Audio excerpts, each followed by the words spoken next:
On August 23, 1960, hundreds of Whitehorse residents stood on the banks of the Yukon River at the shipyards and watched history in the making. The SS Keno was heading on her last voyage to Dawson after sitting idle at the shipyards for 6 years. In charge were veteran BC riverboat captain Frank Blakely at the controls, pilot Frank Slim navigating the ship, and the first mate, young Henry Braden. The crew complement totaled 12. Tom Fenton, an engineer from the Parks Department in Ottawa, was the leader of the expedition. The Keno had been built in 1922 to carry ore between Mayo and the mouth of the Stewart River. She could carry nearly 400 tons by pushing a barge in front. The Keno had been an important component of transportation on the Yukon's river systems. But before the boat left Whitehorse, there was a strange turn of events. Longtime riverboatman, 71-year-old Emil Forrest was supposed to pilot the ship, but suffered a massive heart attack while helping to launch the Keno. Hurriedly, the Parks Department contracted pilot Frank Slim to take his place. The trip was uneventful until it reached Carmacks, where the first bridge across the Yukon had opened the previous year. The Keno, with her smokestack and wheelhouse, were too high to sail underneath. The crew had to remove the smokestack while Frank Slim piloted the Keno under the bridge backwards.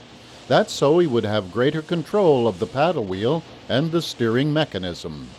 The wheelhouse above the main deck had already been removed in Whitehorse and was carried along on the upper main deck. The boat made it under the bridge with a few feet to spare and then easily navigated through the right channel of the hazardous Five Finger Rapids. But downstream, an unexpected event. She ran aground on an uncharted sandbar near Minto and was high and dry. Enter CBC radio reporter Terry Delaney, who was covering the voyage for national radio. Terry was also a part-time scuba diver and had brought along his diving suit just in case. Good thing. Now Terry's diving talents would come in handy.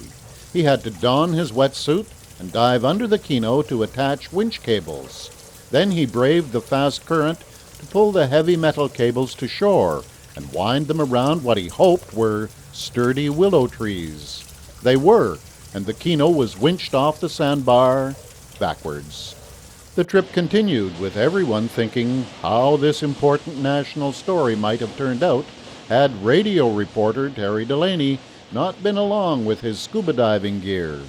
After 3 nights on the river, the Keno arrived at her final home, Dawson City. Despite the driving wind and rain, hundreds of Dawson residents were on the shore to cheer the arrival. Through the years, the Keno has been restored to her original state. How well was the boat restored? Well, the engineers at Parks Canada knew what they were doing because, in 1979, during a massive spring flood in Dawson, the Keno nearly filled with water, but she stayed in her resting place.